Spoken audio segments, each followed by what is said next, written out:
Hello, I'm Essie, the homeless woman. It's what's the day? Thursday. It's like a little after 2 in the morning. I'm still up cuz I slept really late yesterday. I posted a video about a truck that was a couple of spaces over from me, revving his engine for about 15 to 20 minutes. And see, I had moved from the spot that I was at into a, actually is my favorite spot where I'm at right now, where I just moved to. It gets a lot of shade, and so when the sun comes up, I can just sleep like all day.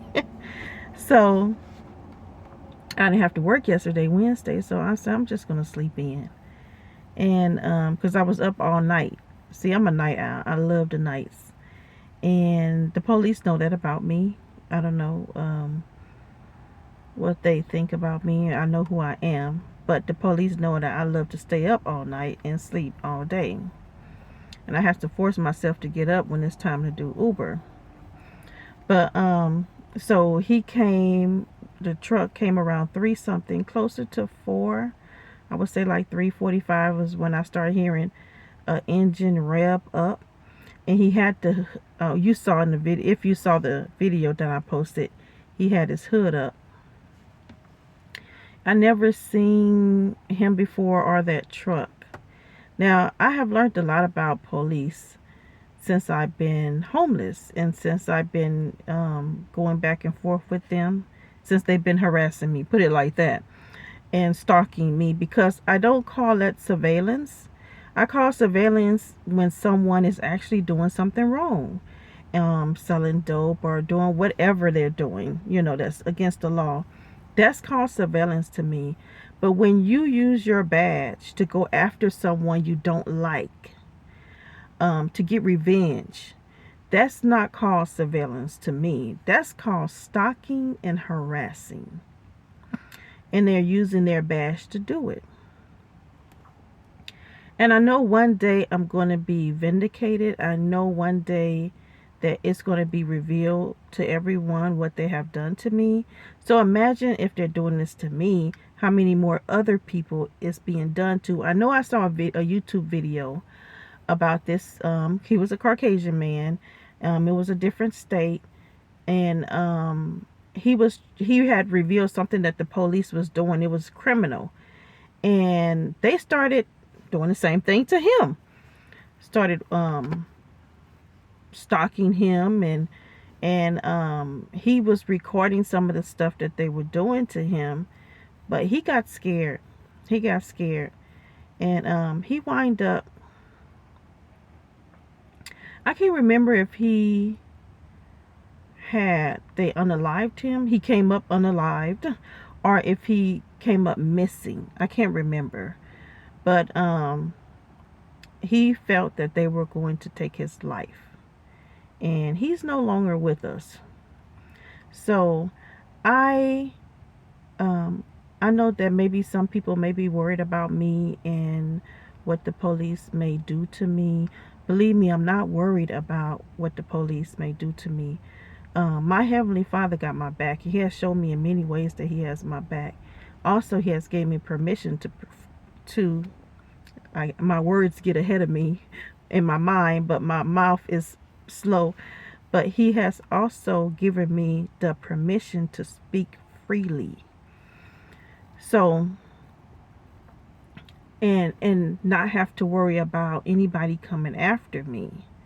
See, I drove in this city for from 2011 to 2019, 8 years, with expired tags, suspended license, not the whole 8 years, but a portion of the 8 years, suspended license, and no registration for the whole 8 years. And my car was not taken. I had a dream that it wasn't going to be taken. Well, I'll put it like this. I had a dream that when I got a place to live, I looked out the window. I was in my house or apartment, whatever it was. But I pulled the curtain back and I saw my car outside in front of my place.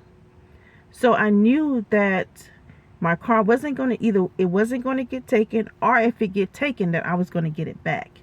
And that's exactly what happened. It got taken on a Thursday.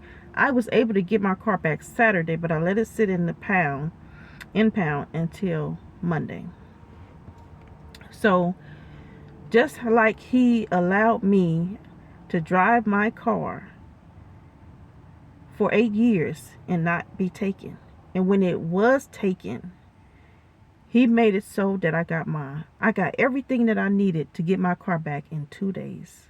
That's a miracle. And that's a blessing. And when they found out that I got my car back, he wanted to know so bad. I think he was a watch commander. He wanted to know so bad, but I didn't tell him. I just said, "Oh, it was my Heavenly Father," which it was, you know. And I have seen the police here help certain homeless people. Like, I know that they helped a Caucasian homeless woman. They bought her a brand new bike. It was a nice bike too. I was like, dang, that's a nice bike. You know, but the thing about it that bothers me is they have never caught me doing anything criminal. Like, not even so much, I don't even think they've got me throwing paper on the ground. And the fact that they will come after me like this. The reason why I'm not in prison or 6 feet under is because of Yahweh. I know 100% that's the reason why. If it wasn't for Yahweh, they would have either locked me up or put me 6 feet under. I know that for a fact. So imagine all the people, black people, that are in prison or 6 feet under by the hands of the police. And because they didn't have Yahweh. They didn't have Yahweh to protect them, to keep them safe. So I hear stories. I hear people's testimonies, black people that spend so much time in prison, and then they come out and then they give their testimony of what happened, why they actually wind up in prison, and it was nothing that they did. They were set up by the police. I hear the stories, and it's amazing to me, the lack of heart that these people have. But I also know that there are demons in every field. I honestly believe that some of these police officers are very demonic, because you could take somebody. It's not about black people, them not seeing us as human beings. No, I don't believe that. I don't know if y'all remember, I'm talking to black people now, but I don't know if y'all remember this picture of like years ago, where it was I think it was a black man hanging on a tree. He was lynched. And there were Caucasian people under him. Even their kids were standing there, and they had took a picture. And I looked at that picture, and they had their kids there, and they were acting like some people would look at it and say they act like this man was not even human, like he was a hog or something. But it's not about us. They're not looking at us as human. Those people, when I looked at those people that was in those Caucasian bodies that was standing there, they were demons. I saw demons in those people. Is nobody in their right mind, okay? No human being, living soul in their right mind can stand there and see a man hanging off a tree, lynched, and stand there and smile and take a picture. Those people were demons. And if you don't believe me, go back and find the picture. It's everywhere. I'm sure y'all know the picture I'm talking about. And just look at it. Just look at those people that's posing, and you will see the demons in them. So, it's not about I don't see how they can lay down and go to sleep at night after they have taken somebody's life. They are demons. They can go to sleep at night. They can sleep just fine at night. You know what I'm saying? Um, I know that they say sometimes when you go after people and you take their life, they will come back and haunt you, and you will see their faces and stuff in your dreams or stuff. I don't know if that happens to them, but just imagine that we wrestle with, it's a spiritual warfare. And I know that Satan and his demons, they're going to go to the high places. You know what I'm saying? They're going to go to the government. They're going to go to the police departments, the military. You know, I mean, I heard a military man get on stage and talk about what he did when he went to another country. I was like, wow, you actually did that? This car was, it was a nice SUV, and it was going down the road, and they just fired at it, continually fired at it until it blew up. They didn't know it was a family in there. They didn't care that it was a family in there. It could have been a family, it could have been kids. They didn't care. I'm going to shoot this SUV like it's a target and blow up everyone in this SUV. Didn't care. You can't tell me that's a living soul that would do something like that. That's a demon that would do something like that. And I believe demons come in all races, not just Caucasian people, black people too, Mexicans too. But they're going to go up to the high places because then they can work better. But yeah, I'm not scared of the police or anybody for that matter. I'm going to speak my mind. I'm going to speak the truth. And because Yahweh gave me permission to. So I know they watch the internet, you know. But I don't care. Anyway, back to what I was saying. That storage unit, I have been there since 2015 at this storage unit. So I had never seen the police sit there like that. To just recently. Now, I do believe that they watched me from my storage unit, yes. But they always been in unmarked cars. See, one thing I have found out about the police department is that they have police watching you in unmarked cars, and they are not in uniform. And they also have other people watching you in either their cars or unmarked cars, but that are not police officers. So they have both. And so I know I've been watched in my storage unit by people that are, I don't believe they are police officers, but they work for the surveillance team for the police department. I honestly believe that they have a storage unit too at my unit. One time there was a man that was constantly showing up. Every time I show up, here he come. And he was always staying around until I leave. And if he left and I'm still there, he would come back. And so I just play like I didn't see him. A lot of times I play like I don't see them, just to see how long they're going to continue doing what they're doing. And then at some point I let them know. I start watching them and I start looking at them, and I never see them again. I had one woman, I would go to this fast food place because I would go there a lot to use the restroom. It's actually the place I told you about. I said Carl's Jr. I had told you guys about how I would go there all the time to use the restroom.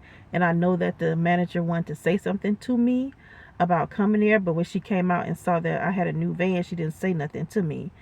But that place, Carl's Jr., it was, every time I would go there, it would be a Lexus SUV, kind of older model. It would sit over in the parking lot. And every time I would come out, I would see it.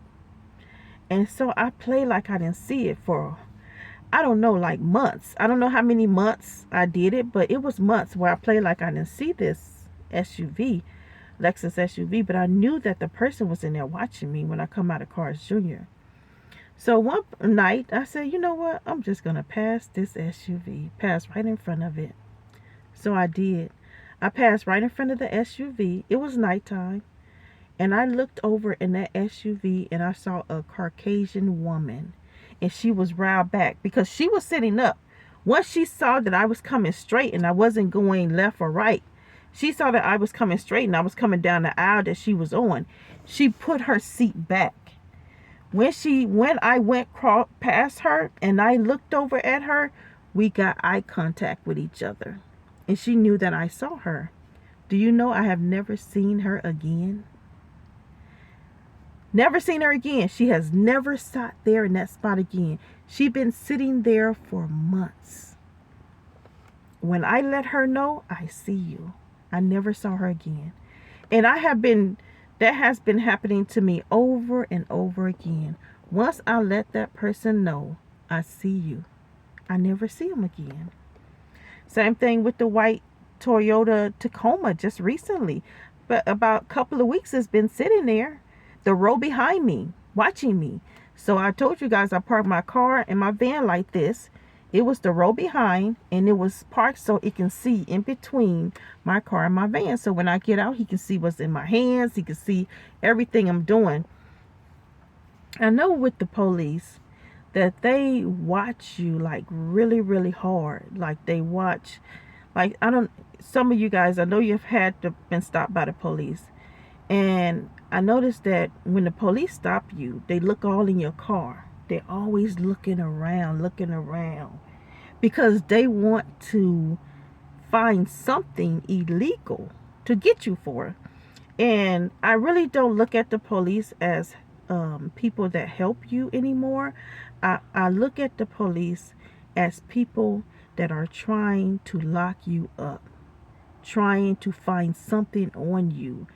I don't look at them as protectors, as helpers, and that's sad, but I don't. I see them as, if you give me a ticket, if you come and you stop me on the road, and you start immediately looking all in my car, and you're looking all like they're watching me, and they're looking all in my hands, and they seeing me when I'm getting out of my car and into my van, and they positioning themselves so they can see what's in my hand, what I'm taking from my car, what I'm putting in my van. You're looking at trying to get me for something. It's not to help me for anything. And so, since this been going on since 2016, I know that some people are not going to believe me. Some people are not going to believe that the police would violate citizens the way they do, and use their badge to get revenge on people. But they do. So they just create something. They've been watching me since 2016, and I believe that on paper they have it that possible dope selling. That's what I believe. So they would make up something and then they would start watching you. So they would be justified in stalking and harassing you, invading your privacy by creating something. Let me create something so I can break the law. Basically what it is. And so when you see a police, right, and you see them handcuffing somebody, or you see somebody sitting on side of the curve, what do you automatically think? You automatically think that that's a bad person. Because I used to think that until the police started coming after me. I used to think that that person that's sitting on that curve did something wrong. I used to think that the person that's pulled over, they did something wrong. But when they started coming after me, and I saw that you don't have to do anything wrong for the police to come after you. You can just do something like talk to them in a way that makes them feel less than. because their egos have been pumped up so high. I met, I used to sit in Starbucks a lot, and I met this man that was kind of high up in the police department, and he told me that when the new officers come out of training, he tell them that they are next to Jesus. I looked at him like, so that's why these officers think like this? That's why these officers are so puffed up in the head? You got someone telling them when they come out of training that just because they went through a police training that they are next to Jesus? Because of a police training? You're next to Jesus? I was like, wow. It's so sad. So untrue. I don't believe in the name Jesus. I believe in the name Yahshua, the Messiah. But I know that's what he was basically saying, that they're next to Yahshua because of a police training. Not of anything spiritual, but something worldly that makes them next to Yahshua. Don't you see how evil that is? To even make a comment like that? It's like blasphemy. So anyway, like I was saying, yeah, when you see the police come after people, the people around automatically think that that person is wrong, that that person is a criminal, that they did something wrong. And so by them coming after me so hard because I bruised their ego, by them coming after me so hard, it lets me know that I was wrong all the time for thinking just because I see somebody sitting on the curb that they did something bad. Just because I seen somebody pulled over that they did something wrong, or that because somebody's in handcuffs, or because somebody's in prison that they did something wrong. It's not true. I'm living proof that the police go after innocent people because they have bruised their ego. And I know I don't think the police should be defunded. No. But I think that the police should be corrected. This is like out of control. Y'all remember Rampart? The Rampart Division in Los Angeles, how bad it was, how corrupt it was. And for us to all see all the things that, the evil things that the police do, and I'm not saying all police are evil, but to see all the evil things that the police do, and people still think that if I say the police is coming after me and harassing me, and that I'm paranoid, that I'm the paranoid one, that I'm the crazy one, that I'm mental illness one, even after seeing all the things that the police have done to citizens. And the reason I was breathing hard in that video, I think it was a short, yeah, because I have always been a person that don't like I don't like mess. I don't like to be confronted with mess. I always been a peaceful person. I don't like drama. I like watching it on TV, but I don't like it in my life. So when I was breathing hard, it's not because I felt like that police was going to do anything to me. It's because I have to be confronted with doing something I don't want to do. I have to record this. I have to talk because I have to put it up on YouTube. So then that's why I was breathing hard, because it's something I don't want to do. I don't want to record. I don't want to talk. I don't want to put this on YouTube. So, but I have to. And so that's why I was breathing hard, because I have to be confronted with mess, with negativity, and I have to face it even though I don't want to. So that's why I was breathing hard, because I was doing something I really don't want to do. It's not in my nature. I like to laugh. I like to have a good time. I don't like to confront stuff like this. And when I do, when I have to confront it, yes, I may breathe hard. My voice may shake, My voice may stutter because I really don't want to. But anyway, I'm gonna have to let you guys go, and I'll be recording more videos because my time is running out. Well, I'll talk to you later. Bye.